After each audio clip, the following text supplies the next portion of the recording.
Well, thank you for the question. Great question. And yes, there is. So I would say two things. So one is very, if you will, pragmatic and logistical, which is what are the avenues that you are creating for a path to build more diversity? What are the pathways? What are the specific challenges? Are there financial challenges? Are you addressing those? Are there scholarships or various other aspects or programs, things like that? How are things being marketed, right? So that people are aware of those types of things. So there's a host of things like that. Years ago, I went to I was speaking at the League of American Orchestras National Conference, and I went into, the big hall where they have all of the orchestra's information, right, and they all have booths and things like that. And so I picked up all the information from all of the orchestras and all that, and there was no one of color in any of the brochures, right? And so I looked, and I brought them all to my presentation, and I was like, look. So I was like, why would I come to any of your concerts, right? And so I said, even for the orchestras who may have a person of color in the orchestra, which was very rare at that point, I was like, you should put it there. 3 to 5 years later, I looked, I saw tons of people of color now all over the brochures. So in other words, marketing, those types of things matter. The last part that I'll share gets a little more to the heart of the matter. There are a number of our musicians who we've placed in orchestras or on the faculty of major institutions where they are few, or they may have few peers on the faculty of similar cultural or racial background, and who have sometimes been ostracized. Almost brings back memories from my childhood, right? And that creates a host of different things, including even where mental health issues arise. And so what I would share is that a lot of times there are, and by the way, I love answering questions directly, so hopefully if I do upset anyone, write me afterwards and we can continue the conversation. But I have often been immersed in some white liberal communities, most of it living in Ann Arbor, where it's like, we love diversity, we value it. And I'm like, okay, great.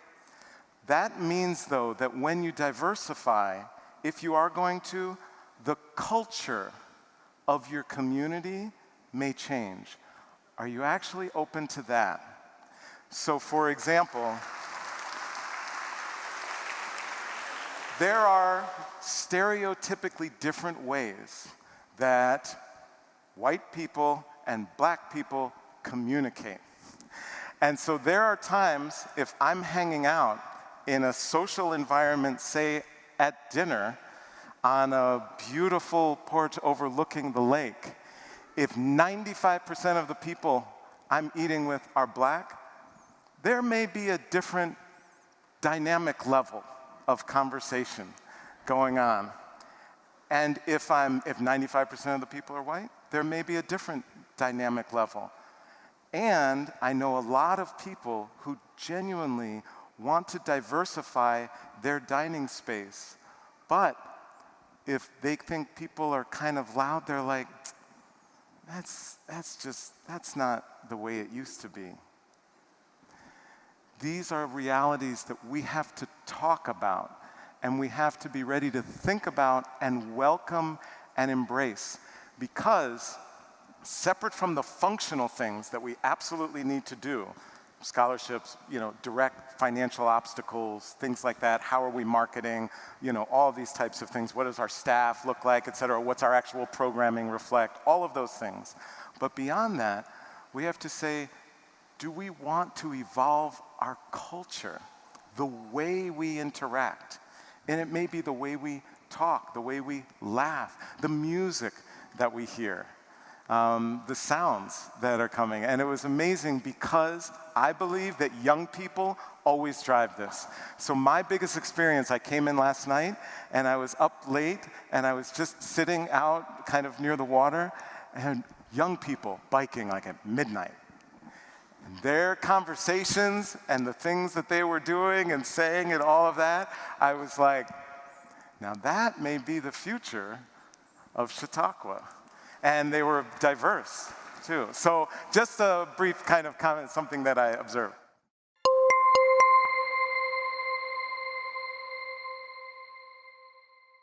Absolutely, my life is filled with these experiences, filled with them. I would not be standing on this stage if not for the allies, for people who believed in me, whether it's Robin Williams or others, but who also spoke when others were silent. And one very specific example I can give, obviously when you're building an organization in the early stages, funding is like the most important thing, because you can be doing the best thing and having the greatest impact. If you don't have funding, you're not gonna make it, right? Things are just not gonna move forward. You can even have mediocre programming, but if you have great funding, you can continue to do your mediocre programming forever. That's how the world works, right? So, early years of Sphinx, I'm sitting there, I'm trying to get these meetings with the big foundations, right? And they aren't even taking a meeting with me.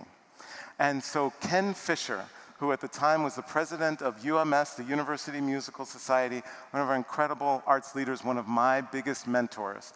He wasn't just like, well, that's really tough, Aaron, but keep at it, you know, and so on and so forth. I was sitting in his office and he picked up the phone, and because all of the foundation heads knew him, and he called the senior program officer and he said, you need to take a meeting with this young man. He's doing important work.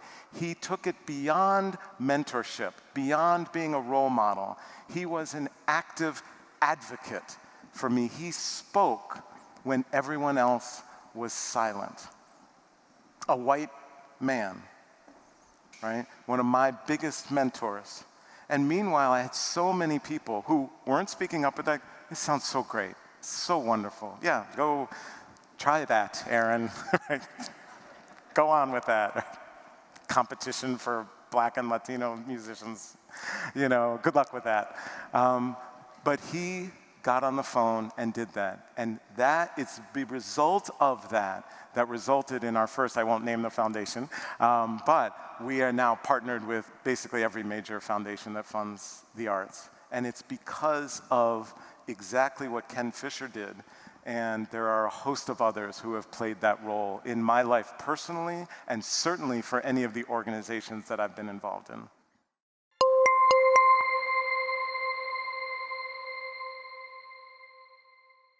So great. So you can definitely go to sphinxmusic.org. There's more information about the name history there. But very quickly, the geographical source, in other words, the continent of Africa is a geographical source for many people of color. But also the Sphinx stands as this kind of pinnacle of achievement of a civilization. Even archaeologists, one of my closest friends who recently passed was one of the leading archaeologists on the Giza Plateau. And they argued still about even how and when even they were constructed, right? So we hold that up as this standard of excellence that all of our young people should strive for. And the third is a little more amorphous, but it's that the Sphinx itself has been this kind of edifice that different people and different cultures over thousands of years have had a connection to, and we see pieces of music having the same ability to connect people across time periods, across geographic boundaries, across cultural boundaries. And so yes, with our young people, absolutely, we engage. So Sphinx has obviously programming like the Sphinx Medal of Excellence, which obviously is the highest honor we bestow, extraordinary musicians who are, at the beginning of amazing careers. But we also put instruments in the hands of young people for the very first time in Detroit, in Flint, Michigan, when everyone, wasn't talking about the water yet. We knew about the water issues because, when you're there on the front lines working, you understand the issues that are going on in communities. And so I would say the majority of the young people, for example, who are in those beginner programs, don't end up having professional careers in music. And in many ways, our programming and our goals are youth development goals. They're not musical goals, right? So say for our summer program at Juilliard, it might have, we want a student to be able to do these particular etudes or, perform this concerto by the end of a summer or whatever. But in terms of the programs for early music, where early music education, we're looking at what are the graduation rates, right? What are the other academic achievements, so on and so forth. And what's also the mental health track record of our students, things like that.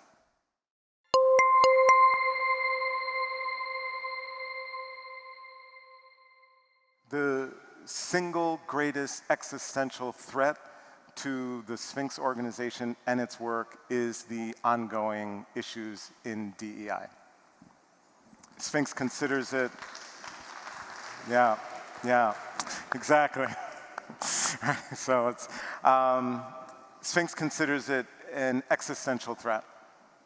And it has the potential, it already is, and affecting in certain ways, and it has the potential to affect everything that Sphinx does. So Sphinx is treating it as such from the board level on down. It is the single most important thing that Sphinx is preparing for. And preparing because regardless of what happens in the next election, the evolution or de-evolution of DEI is taking place and will continue to take place regardless of what happens in the national election. So, this one seems... The majority of states either have legislation or have legislation pending that shifts things. And for example, that legislation in certain states already prevents public institutions from partnering with an organization like Sphinx. That's just one of many implications.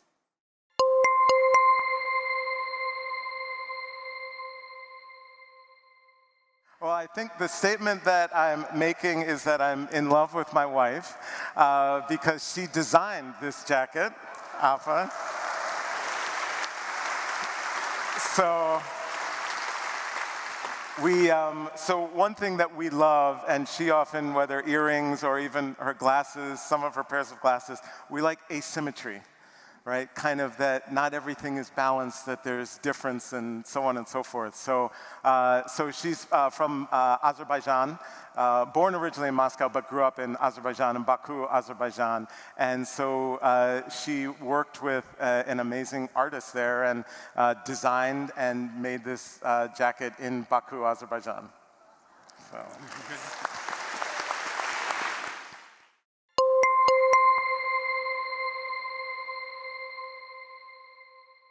Oh, yes. Well, so obviously Sphinx can be a tremendous resource, and also Sphinx in many ways is kind of the service organization. So through Sphinx, you can also learn about and connect with many other organizations that are doing this type of work. So as I mentioned, Sphinx has over 200 partners across the world. So there's just a host of things. But also, I mean, these days, between Google and especially AI, which I would say, on the one hand, while all of the unfortunate kind of things that are evolving with DEI is the greatest threat, AI, so it's all about acronyms, AI is the greatest opportunity for Sphinx. I would say there is probably now, Afa could speak to this much better than I could, there is not an aspect of what Sphinx does that is not impacted or benefited already through the use of AI. And that includes artistic actions. So I would, literally, if you just go into, like ChatGPT and you're like, I'd love to explore this music by this, et cetera, so on and so forth. I mean, it's just extraordinary what you can learn. So literally using those types of tools.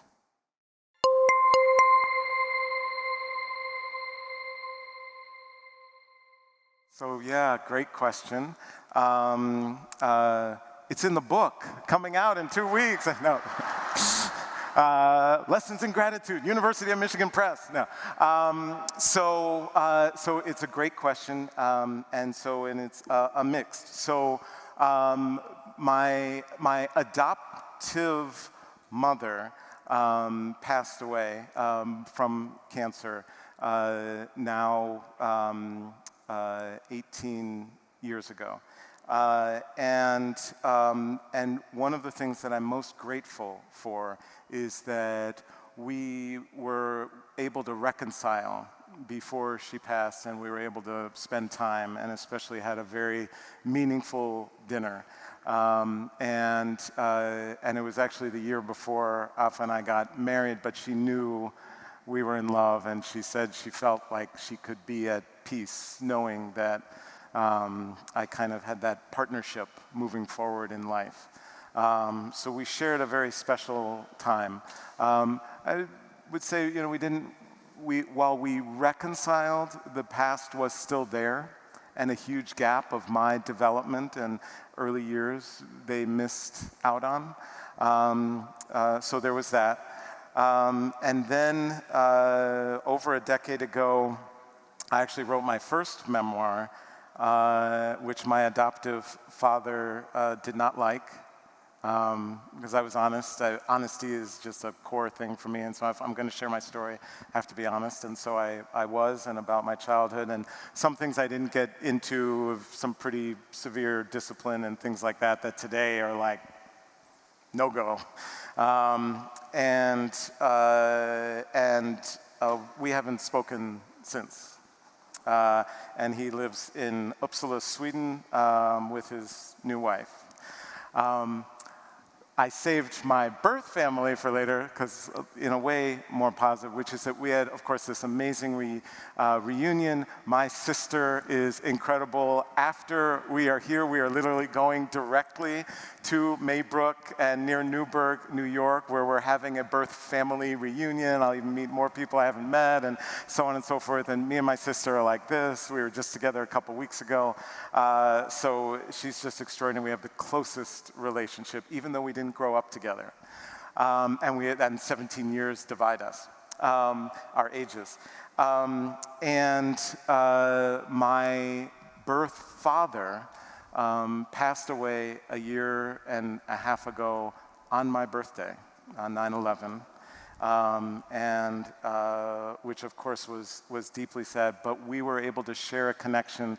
And the most beautiful thing I can share is that our youngest son, I don't know if any of you have experienced this, but sometimes your kids end up having a relationship with someone in the family that you didn't really have anything to do with, right? It just kind of happened. You're like, how are they so close? Like, what happened? He developed a deep connection with my birth father, and a huge part of our son's sense of identity is tied to my birth father. And he was big into sports. He put my dad's name on his helmet, and just deep connection. And so we were all there, and we were able to be there for the memorial and for his burial. And it was, while it was a loss, it was also a beautiful connection. And my birth mother, who is still here, I'm going to see her in 2 days, and very excited to, and we are very, very close. And she well, I guess she's not watching right now, but she will see this, and she's always like, what's going on, and what are you doing, and so on and so forth. And so we have a beautiful connection that I would say is beautiful because it's authentic, and we don't hide the fact of, well, I was adopted, and why, but you kept your second child, right, and all of those things. We've been able to talk about them, and she, unlike my adoptive father, she encouraged me, be honest in your memoir. It's your story. So I may or may not like what you write, but it should be your story and what you experience and how you feel about me. And so I treasure that, and I treasure the relationship and how we're able to share life today. So we really appreciate everything that you told us today.